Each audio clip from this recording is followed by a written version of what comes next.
여러분들 저는 많은 음식들 중에서 면 요리를 좋아합니다. 그 면 중에서도 라면을 좋아하는데요. 세상에서 가장 맛있는 라면이 무슨 라면인지 아십니까? 네? 진라면? 네? 이렇게 말하면 재미가 없습니다. 알아도 모른 척 하셔야. 예, 함께라면이죠. 예, 뭐 자매품 주님과 함께라면, 그대와 함께라면, 뭐 순한 맛, 매운맛 이런 맛도 있겠죠. 오늘 수요밤 성도님들과 함께 예배를 드리게 하심에 감사를 드립니다. 또 함께하고 있음에 또 저는 기쁩니다. 또 이렇게 한 공동체로서 말씀을 나누고 찬양을 하고 기도하는 이 교회가 참 좋습니다. 누구와 함께 있느냐에 따라서 그 공간의 공기는 달라지죠. 어떤 이는 같이 앉아있기만 해도 상쾌하고 무슨 말 하지 않아도 심장이 두근거리고 웃음이 납니다. 즐겁습니다.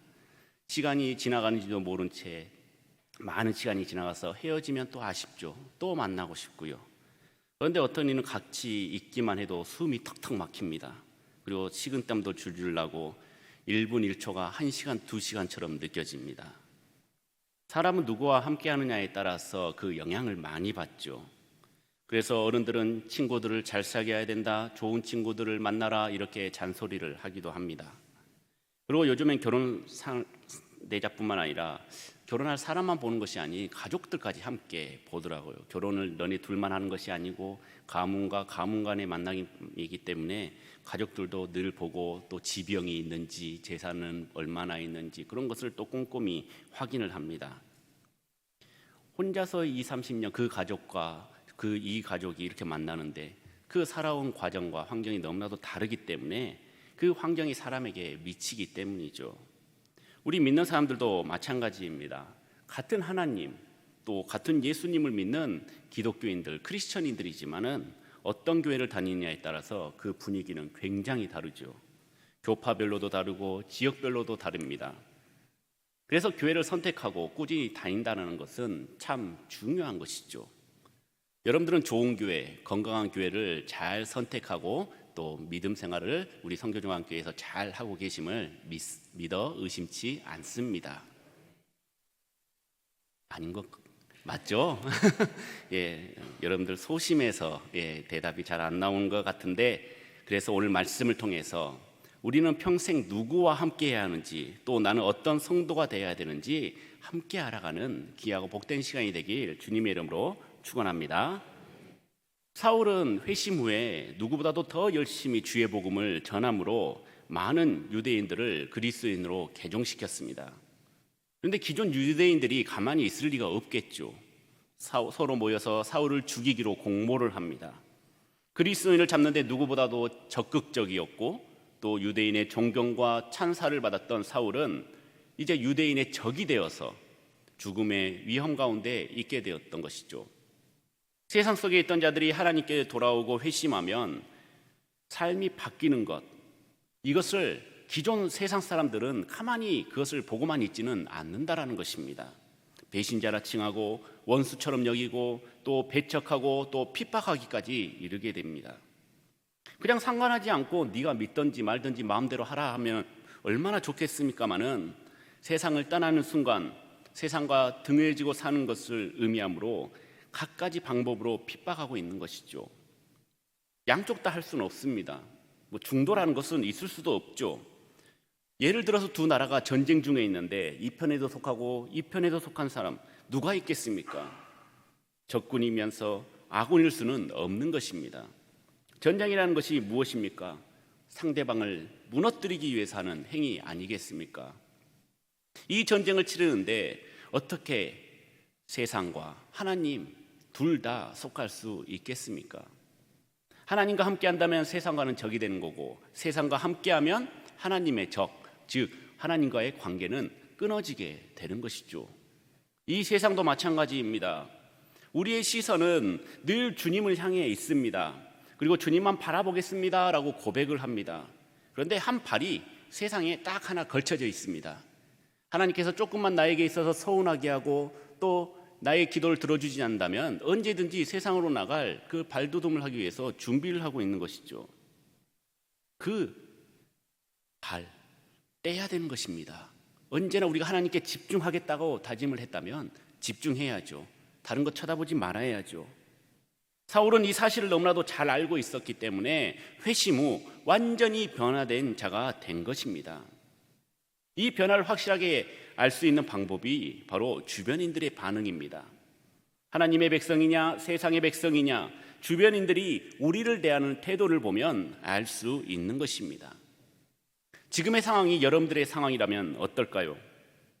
어디 멀리 해외라도 도피하든지 아니면 신분 세탁이라도 하든지 어떠한 조치를 취했을 것입니다. 사울은 같은 유대인들에게도 핍박을 받았죠. 단순히 때리고 욕하는 것이 아닌 죽이겠다고 쫓아다녔습니다. 사울은 그러한 상황이 몇 날 며칠이 아닌 여러 날이 지났다라고 말씀하고 있습니다. 많은 학자들은 회심 후 다메섹에서 전도를 하고 아라비아로 거처를 옮겨서 3년 동안 깊은 기도와 영적 체험을 한 후에 다시 다메섹으로 돌아온 것으로 추측을 하고 있습니다. 더욱 확신에 찬 모습, 담대한 모습으로 다메섹에서 복음을 전하니 유대인들은 얼마나 사울을 죽이고 싶어 했을까요? 그런 위협 속에서 다메섹에 있는 제자들, 즉 사울과 같이 다메섹에 있는 그리스도인들을 잡으러 온 자들, 그리고 그곳에서 예수 그리스도의 제자라고 불리는 그 성도들이 사울의 이 안타까움을 보고 탈출을 돕습니다. 고대 근동 지역에는 성벽 위에 집을 짓는 것이 흔했습니다. 그래서 그곳에 있는 창문을 통해서 큰 광주리를 매달아 사울을 거기다가 놓고 밧줄로 몰래 내려 보낸 것이죠. 이 모습 어디서 많이 본 듯한 모습 아닙니까? 과거 여호수아와 갈렙이 니느웨를 정탐하러 갔다가 기생 라합의 집에 거하게 되었고, 잡으러 온 병사들 몰래 정탐꾼들을 성벽 위에서 내려보냈습니다. 그리고 이스라엘이 쳐들어왔을 때 우리를 구원해달라는 그 요청을 받아주고 라합의 가문이 구원을 받게 되었죠. 그리고 예수 그리스도의 족보에도 기록되는 그 영광을 얻게 되었습니다. 사랑하는 성도 여러분, 우리가 믿음 생활을 하다 보면은 어려운 일을 반드시 겪습니다. 강도는 약할 수도 있고 또 강할 수도 있겠지만 가정과 직장과 세상에서 많은 곤란한 일들이 생길 수밖에 없는 것이죠. 그럼에도 우리에게 지혜를 주셔서 선포하기도 하고 인내하기도 하면서 함께 세상 사람들과 생활하고 있습니다. 완벽하게 구별되지는 않더라도 최소한 나의 신앙은 지키면서 우리가 생활하고 있는 것이죠. 하나님께서는 이 땅에서 일해야 될 사명이 있는 자들을 결코 내버려 두지 않습니다.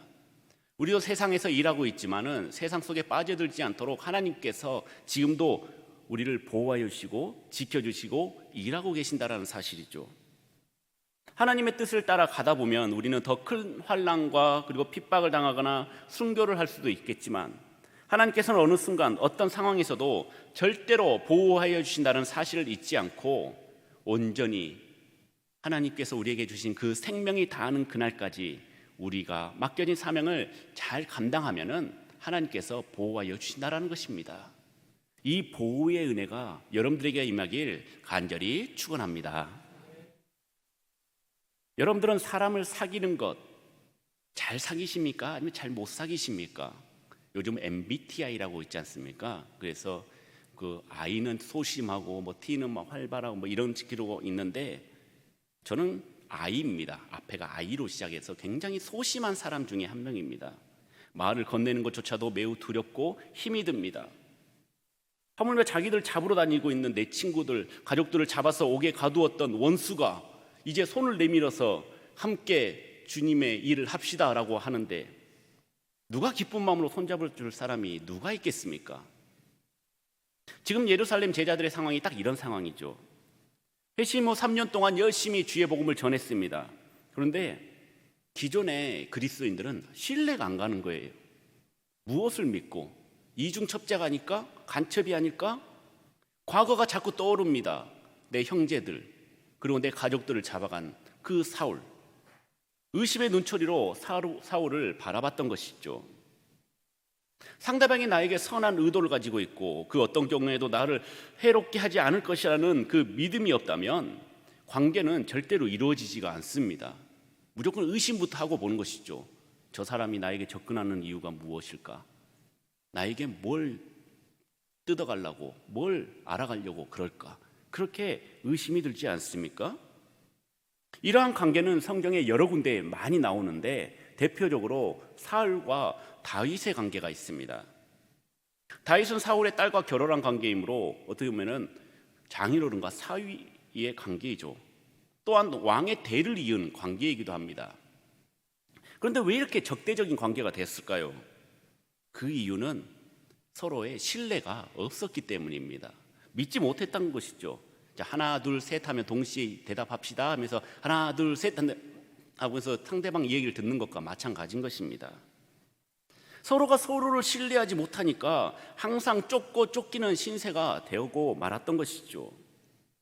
사울은 하나님께서 기름 부었던 그 다윗이 언젠가는 자기 자리를 차지할 것이라는 그런 불안감 속에서 살았습니다. 그리고 그 불안이 사울을 강팍하게 하였고 또 다윗을 죽이려고 쫓아다녔던 것이죠. 다윗도 사울의 그러한 마음을 가지고 있다는 사실을 너무나도 잘 알고 있었기 때문에 사울 앞에 나가지도 못하고 늘 피해 다니고 도망 다녔던 것입니다. 그러한 신뢰가 깨지는 이유는 무엇일까요? 대표적으로는 거짓말이 있죠. 사도 바울은 골로새 교회 성도들에게 골로새서 3장 8절에서 10절 말씀을 통해서 이렇게 말씀합니다. 이제는 너희가 이 모든 것을 벗어버리라. 곧 분함과 노여움과 악의와 비방과 너희 입에 부끄러운 말이라. 너희가 서로 거짓말을 하지 말라. 옛 사람과 그 행위를 벗어버리고 새 사람을 입었으니 이는 자기를 창조하신 이의 형상을 따라 지식에까지 새롭게 하심을 입은 자니라. 아멘. 교회 안에서의 그 분냄, 노여움, 악의, 비방, 거짓말, 이 모든 것은 부끄러운 말과 행동이라는 것입니다. 교회 안에서 이렇게 진실된 마음 없이 어떻게 성도의 교제가 이루어지고 연합이 이루어질 수 있을까요? 그러므로 우리는 늘 정직해야 되고 바르게 행동해야 합니다. 예수 그리스도인으로서 주님께서 거짓말하라고 얘기하지 않았습니다. 성령님께서도 우리 마음속에 강력하게 역사하셔서 너 거짓말해라라고 역사하지 않습니다. 하나님께서도 우리 인간을 창조했을 때 거짓말해라고 창조하지 않았습니다. 하지만 악한 영들은 계속해서 우리에게 거짓말하도록 유도하고 있습니다. 아담과 하와가 그랬고요, 아나니아와 삽비라가 그랬습니다. 교회가 하나님이 보시기에 아름다운 교회, 세상이 보았을 때도 바르고 모범이 되는 교회로 성장하기 위해서는 우리의 입을 주관해야 된다는 것이죠. 우리의 입을 잘 다스려야 한다는 것입니다. 사울이 예루살렘으로 돌아간 이유는 제자들과 사귀고자 함이었습니다. 함께 하여서 하나님의 사람으로서 진정한 제자가 되기를 원했고 함께 협력함으로 해서 교회가 더 확장되기를 원했던 것이죠. 당시 모든 교회를 대표하던 그 예루살렘 교회 성도들에게 인정을 받았다라는 것은 다른 모든 교회에게도 인정받았던 것이고 성도로서도 인정받게 되는 것이니 반드시 그들에게 인정받고 교제하기를 사울을 원했던 것입니다. 사랑하는 성도 여러분, 교회는 어떤 곳입니까? 한마음 한뜻으로 모인 공동체의 집합소입니다. 한마음 한뜻이 중요한 것이죠. 생기세는 다르고 우리가 체형도 다르고 하는 일도 다 다르지만 지금 함께 모여있는 우리 모든 공동체는 한마음 한뜻으로 이 자리에 모인 자들입니다. 그 한마음 한뜻은 무엇입니까? 단 한 가지, 하나님을 사랑하는 그 마음인 것입니다. 이것은 공통된 점입니다. 그런데 다른 것들이 너무나도 달라버리니까 이게 한마음이 안 되는 것이죠. 먼저 교회 안에서 하나님을 사랑하는 그 마음으로 성도들과의 교제가 이루어져야 한마음 한뜻이 되는 것입니다. 그래서 예수님께서도 요한복음 13장 35절 말씀을 통해 너희가 서로 사랑하면 이로써 모든 사람이 너희가 내 제자인 줄 알리라 라고 말씀하셨습니다. 서로 사랑하라는 것이죠. 옆에 사람 사랑해라는 것입니다. 뒤에 사람도 사랑하고 우리가 관심 갖지 않았던 그 아이들 그리고 또 다른 사람들 그냥 조용히 교회만 출석하신 분들까지도 다 사랑하라는 뜻이죠. 참 사랑을 나누고 그 사랑이 바로 예수 그리스도인의 증거로서 나타나게 되더라는 것입니다. 여러분들은 하나님을 사랑하십니까? 그렇다면은 주님 안에서 성도의 교제, 진실된 사랑을 나누시길 바랍니다. 내가 맞다 네가 틀리다가 아니라 억지로 마지못해 사는 것이 아니라 누가 봐도 한 형제 한 자매와 같은, 누가 봐도 절친인 것 같은 그런 서로의 신뢰와 믿음이 우리 성교중앙교회 성도님들 가운데 임하기를 주님의 이름으로 축원합니다. 교회가 평안해지는 것, 그리고 든든히 서가는 것, 이것은 온전히 성령님께서 역사하심으로 인해서 가능한 일입니다. 물론 많은 사도들과 제자들의 헌신된 그 노력이 있었지만 그 노력조차도 성령님께서 함께 하시니 그 감동으로, 그리고 그 믿음으로 사역을 하는 것이죠. 처음부터 사람의 힘으로 초대교회가 부흥했던 것은 불가능했다라는 것입니다. 성령님께서 일하시니까 예루살렘을 넘어 유대와 갈릴리, 사마리아에 세워진 교회가 평안하고 든든하게 세워질 수 있었던 것입니다. 일산의 한 소망교회 류영모 목사님께서 쓰신 꺾이지 않은 사명이라는 책에 이런 글이 있습니다. 봉생마중이면 불부이직, 쑥이 산밭에서 자라면 붙들어주지 않아도 곱게 자란다 라는 뜻입니다. 교회라는 산밭이 곱게 서면 세상과 교회가 함께 새로이 곱게 자라게 될 것이라는 것입니다. 내가 섬기는 교회 그 하나가 새롭게 되는 것이 우리 교회가 한국교회를 새롭게 하는 것이고, 한국교회가 바로 서는 것이 곧 우리나라를 바로 세우는 것이라고 말씀하셨습니다. 또한 분당 우리교회 이찬수 목사님께서도 오늘날 교회가 무기력한 이유는 구원받은 사실은 자랑하는데 예수님을 믿고 난 뒤에 몸부림치는 목표가 없는 것에 있다라고 말씀하면서, 예수님을 믿게 된 그 자체가 신앙의 목표가 아니라 예수님을 닮아가는 성숙한 제자가 되는 것을 목표로 삼아야 한다라고 말씀하고 있습니다. 우리는 성도라는 이름만 받고 끝내면은 안 됩니다. 이제 그 이름에 걸맞게 새롭게 변화돼야 되는 것이죠. 달라져야 됩니다. 예수님의 제자로 살아가기 위해서 우리는 몸부림쳐야 되는 것이죠. 많은 성도님들이 예수님 믿고 변화받았습니다. 예수님의 그 뜨거운 사랑을 체험했다고 말합니다. 그런데 옛 습관, 나의 본성은 아직 그대로 남아있으면서 나는 원래 그랬던 사람이야, 나는 이것만은 못 바꿔요, 나는 원래 이러니 당신들이 이해해요, 내 성격이 원래 이래요 라고 하는 사람들이 있습니다. 그러면서 교회 안에서 여전히 어린아이처럼 미성숙한 모습을 보이고 분쟁을 일으키거나 또 자기 성격대로 막 하시는 분들이 계시죠. 나 원래 이런데 어쩌라고, 이렇게 하면서 다른 사람 보고 이해하라고 합니다. 물론 우리 교회는 없죠. 저기 밑에 있는 교회가 그렇다고 합니다. 자신의 성격도 죽이지 못하면서 남들 보고 너는 성도잖아, 그러니까 너가 이해해야지, 너가 용서해야지 라고 말할 수 있는 태도. 사랑하는 여러분, 원래라는 단어는 원래 없습니다. 그렇죠? 원래 그랬던 것은 없어요. 예수님을 구주로 믿는 자는 완전히 바뀝니다.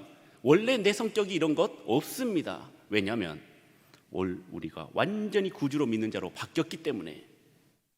예전의 것은 실오락이 하나 없이 완전히 새 옷으로 갈아입게 되었는데, 다른 사람이 지금도 나를 이해해 주기를 바란다면 나도 겸손한 마음으로 그를 이해해 줘야 될까요? 아니면 같이 정죄를 해야 될까요? 최소한 우리 성교중앙교회 성도님들께서는 이해해 주시길 바랍니다.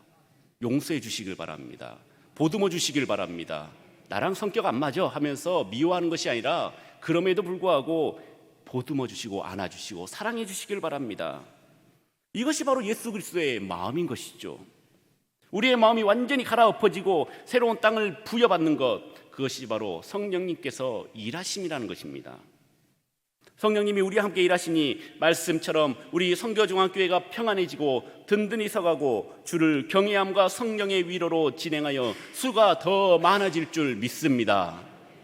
우리는 섬기는 우리 성교중앙교회가 성령님의 역사하심과 인도하심을 따라 유기적으로 움직이는 것, 새롭게 되는 것, 이것은 단순히 양적인 성장일 뿐만 아니라 예수님을 닮은 제자들이 많이 양성이 되는 것, 어린아이부터 노인까지 모두 다 예수 그리스도의 제자된 삶을 살아가는 것, 이것이 우리 성교중앙교회의 목표인 줄 믿으시길 바랍니다. 우리 그렇게 한번 살아보시길 바랍니다. 살아봅시다. 살 수 있습니다. 성령님께 나를 온전히 다 드려 변화받고 그 부흥, 그 은혜를 체험하시는 여러분들이 되시길 소망합니다. 세상에는 두 그룹의 사람이 있다고 합니다. 한 그룹은 하나님께 속한 그룹, 한 그룹은 사단에게 속한 그룹. 이 두 그룹은 절대 융화될 수 없습니다. 상생, 화합, 이것은 말도 안 되는 소리입니다. 절대 이루어질 수 없는 것. 목소리 큰 사람이 이기고 우기면 되는 것, 그런 것 아닙니다.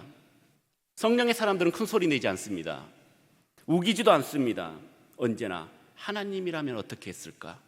예수님이라면 어떻게 했을까? 성령님이라면 어떻게 했을까? 말씀에 따라 기도하고 또 기도하면서 성령님의 인도하심에 따라서 선포하였습니다. 하나님께 속한 성교중앙교회 모든 성도님들, 우리는 성령의 사람인 줄 믿습니다. 사울이 예수님과 함께하니 고난이 있었지만 돕는 자들이 있었습니다. 의심하여 믿지 못하는 사람들이 있었지만 성령님이 함께하시니 바나바를 통해서 그들의 마음을 열어주고 합력하여 평안함으로 주의를 함께 감당했습니다. 여러분들 앞뒤 좌우 성도님들을 한번 바라보시길 바랍니다. 어떻습니까? 나보다 잘생기셨습니까? 아니면 나보다 못생기셨습니까? 그런 것 상관없이 예수님과 함께하니 보내주신 동역자들이고 천사들입니다. 믿으십니까? 예수님을 만나지 않았다면, 성교중앙교회에 우리가 나오지 않았다면 만날 수도 없는 사람이었고 마음을 함께 나눌 수도 없는 사람입니다. 그냥 여수에서 그냥 지나가다가 그냥 마주친 한 사람일 뿐입니다. 하지만 우리가 한 마음으로 이곳에 모여 있기 때문에, 하나의 뜻을 가지고 이곳에 모여 있기 때문에 다 형제 자매요, 우리의 가족이라는 것입니다. 예수님과 함께하니, 이렇게 좋은 지체들을 만나니 얼마나 행복합니까? 얼마나 감사합니까? 얼마나 은혜가 됩니까? 우리 옆 사람 향해서 이렇게 한번 인사해 보겠습니다. 내 옆에 있어줘 감사합니다.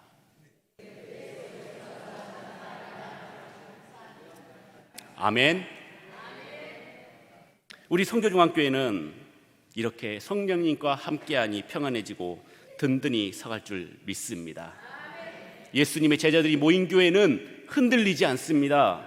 넘어지지도 않습니다. 어려움이 있어도, 고난이 있어도, 슬픔이 있더라도 오히려 그때 성령님의 강력한 일하심을 여러분들은 체험하게 될 것입니다. 하나로 더 뭉쳐질 것이고 한마음 한뜻으로 더 기도하게 되어서 가장 좋은 곳으로 우리 교회가 더 아름답게 우뚝 서게 될 것입니다. 혹시 지금 사울이 쫓기고 의심받았던 것처럼 지금 여러분들이 어려운 일들도 힘들고 아픈 성도님들이 계시다면 혼자가 아닌 수많은 동역자들이 함께 있다라는 사실을 잊지 마시길 바랍니다. 예수님께서 함께 하시고 우리를 지켜주시고 보호해 주신다는 사실을 잊지 마시길 바랍니다. 성령님께서 함께 하셔서 이 어려움을 이겨낸 지혜를 주시고 먼저 우리보다 앞서서 일하고 계신다는 사실을 잊지 마시길 바랍니다. 우리 모두가 예수님과 함께, 성령님과 함께 매일매일 삶이 감사와 은혜가 넘치는 믿음의 성도님들이 되시길 주님의 이름으로 축원합니다.